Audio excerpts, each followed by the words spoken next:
അച്ഛാ, നമ്മൾ ഈ ഒരു 500 രൂപയുടെ സ്റ്റാമ്പ് പേപ്പറിൽ നമ്മൾ ഡോക്യുമെൻ്റ് ഒരു എഗ്രിമെൻ്റ് ഒക്കെ എഴുതിയാൽ, ഇച്ചിരി വലിപ്പമുള്ള വലിയ ഡോക്യുമെൻ്റ് എഴുതിയാൽ അത് വാലിഡ് ആവുമോ? എഗ്രിമെൻ്റ് എഴുതുന്നത് പത്രത്തിൻ്റെ വലിപ്പത്തിലല്ല. ഓരോ പ്രമാണങ്ങൾക്കും സർക്കാർ ഓരോ ഡ്യൂട്ടി നിശ്ചയിച്ചിട്ടുണ്ട്. അത് സാധാരണ ഒരു എഗ്രിമെൻ്റ് എന്ന് പറയുന്നതിന് 200 രൂപയുടെ പത്രം മതി. 500 രൂപയുടെ പത്രത്തിൽ എഴുതിയെന്ന് വിചാരിച്ച് അതിന് പ്രത്യേകിച്ച് നിയമപരമായ പിൻബലമൊന്നും കിട്ടുന്നില്ല. 500 രൂപയുടെ പത്രത്തിൽ എഴുതിയെന്ന് വിചാരിച്ചത് ദോഷവുമല്ല. അതിനകത്ത് എഴുതിയിരിക്കുന്ന കണ്ടൻസ് അനുസരിച്ച് കാര്യങ്ങൾ വിലയിരുത്തപ്പെടും, അത്രയേ ഉള്ളൂ.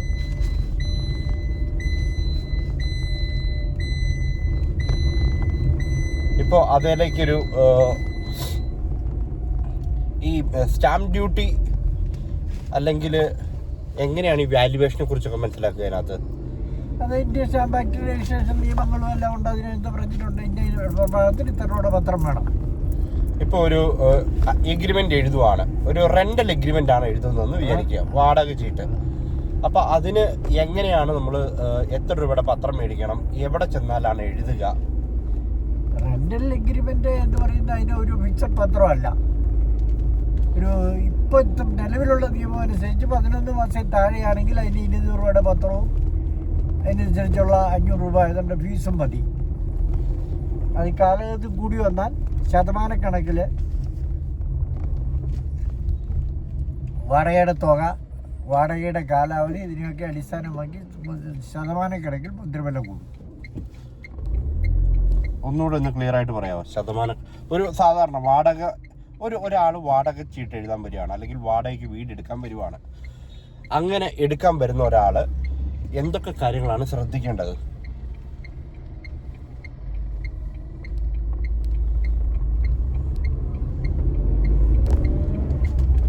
വാടകയ്ക്ക് വീട് എടുക്കാൻ വരുന്ന ആൾ വീടിൻ്റെ നോക്കിയാൽ മതി. നിയമപരമായ കാര്യങ്ങൾ അവന് ശ്രദ്ധിക്കേണ്ട കാര്യങ്ങളൊന്നുമില്ല. ലിറ്റർ അവൻ്റെ അല്ലല്ലോ. അവൻ താൽക്കാലികമായാലും വരുന്നു, താമസിക്കുന്നു, പോകുന്നു. അവനവൻ്റെ ആവശ്യമായ സൗകര്യങ്ങൾ അതിലുണ്ടോ എന്ന് നോക്കിയാൽ മതി കെട്ടിടത്തെ സംബന്ധിച്ച്. പിന്നെ എഗ്രിമെൻറ്റിനെ സംബന്ധിച്ച് പറയാൻ ആവശ്യമായ മുദ്രകളിട്ട് വേണമെങ്കിൽ സാധാരണഗതിയിൽ എഴുതി 2 കൂട്ടർ ഒപ്പിട്ട് സൂക്ഷിക്കുകയാണ് പതിവ്.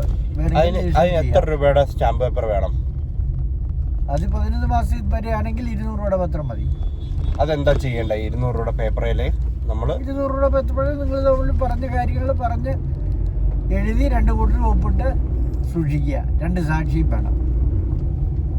ഇതിന്റെ ഒറിജിനൽ കോപ്പി ആരാ കൈ വെക്കണ്ടേ?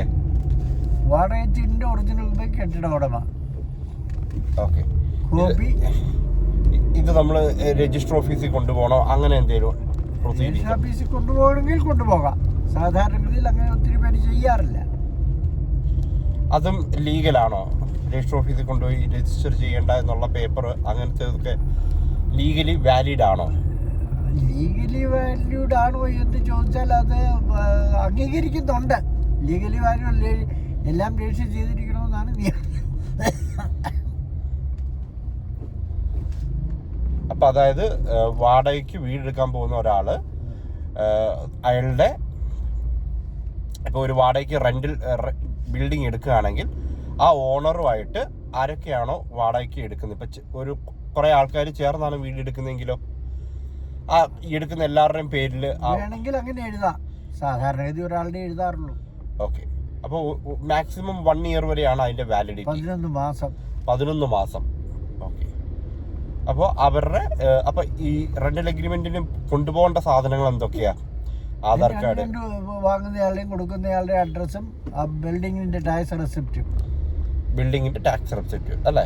ബിൽഡിംഗ് നമ്പരൊക്കെ നോക്കിയെടുക്കാൻ വേണ്ടിയാ. ആധാർ കാർഡ് വേണോ? ആധാർ കാർഡ് ഉണ്ടെങ്കിൽ അഡ്രസ്സ് കൃത്യമായിരിക്കും. ഓക്കെ. എൻ്റെ നമ്പരും ഒക്കെ ചേർക്കാറുണ്ട്.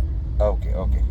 അപ്പോൾ ഇതുമായി ബന്ധപ്പെട്ട എന്തെങ്കിലും സംശയങ്ങളൊക്കെ ഉണ്ടെങ്കിൽ ഞാനിവിടെ നമ്പർ കൊടുക്കാം. അപ്പോൾ അതിലേക്ക് കോൺടാക്ട് ചെയ്യുകയാണെങ്കിൽ കൂടുതൽ ഡീറ്റെയിൽസ് നിങ്ങൾക്ക് കിട്ടുന്നതായിരിക്കും. ഓക്കെ അല്ലേ? ഓക്കെ. Thank you.